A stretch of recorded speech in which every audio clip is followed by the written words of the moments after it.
Hello guys, in this video I'm going to show you how to make Reels video from a story highlight. You just have to go to your own profile and choose a story highlight. I'm going to choose this one. And down there are three buttons: the create, the browse and the more. You have to click on the create, the first one. And here is searching for music if you want to add. We're waiting for it. And I'm ready.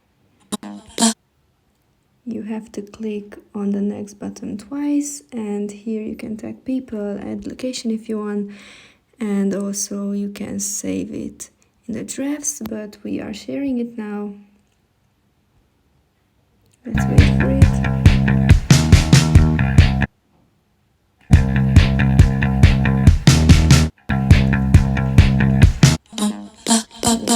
And I'm ready to. I hope this video was helpful for you. If it was, please consider subscribing and seeing the next video. Have a nice day. Bye.